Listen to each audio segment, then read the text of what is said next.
Today we're going to review the TMDA 5 kilowatt inverter. So it looks like this. You have a nice screen that you can push and get information. You can use it for setup, but normally a setup is done by the phone, even though you can do some of it here. It's much easier on the phone to access the interface, and you can set up everything. So we have the heatsink here.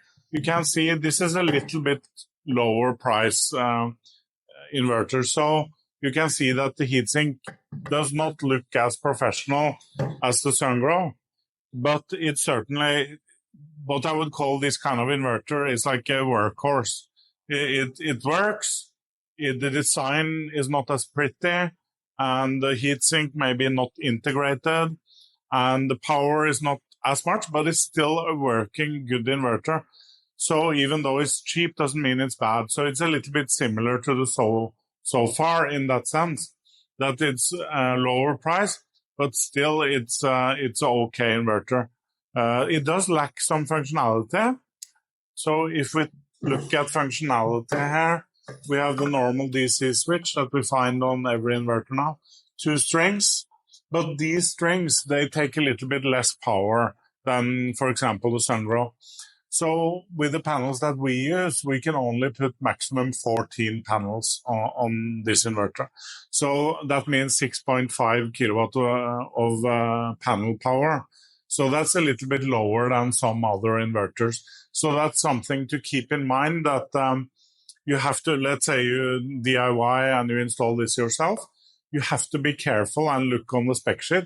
Make sure you both don't go over the amp and that you don't go over the string capability. So very important. So here we have also integrated CT setup. This is for no export, and this comes included in the price. So this is delivered by TMDA, which is good, because that means that you never have to doubt that there could be some wrong specifications on this or something like that. This is correct because it comes from TMDA.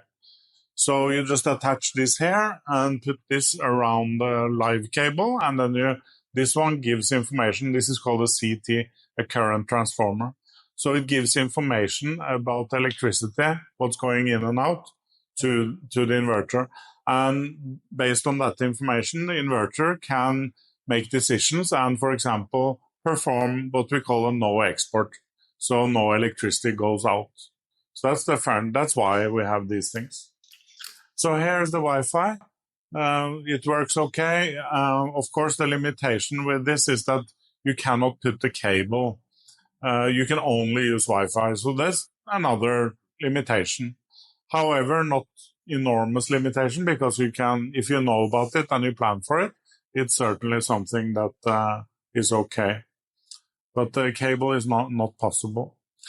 The volt range and everything like that can be extended, so you can expand the volt range, for example. That's very good.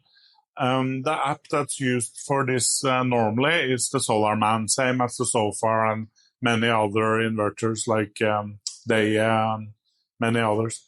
SolarMan is an okay app, but compared to other proprietary app systems, monitoring systems, it's not as good. We have to be honest and say that it's not as good.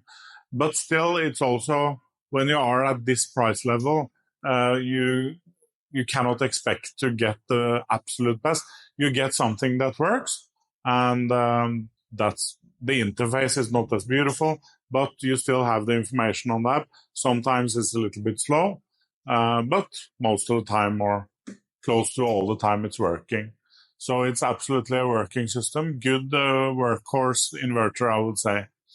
Now there are many inverters that look similar, and we have reviewed, for example, the SoFar that we have already said is similar, but you have many other brands. For example, INVT and DEA, and like I've said in other videos, they are made in the same factories and rebranded. So this is an example of that, but that also doesn't mean we cannot conclude from that inverter is bad. Absolutely not. We have used it a few times, this inverter, with the export control. Everything works. So it's a good inverter, but with some limitations in regards to functionality.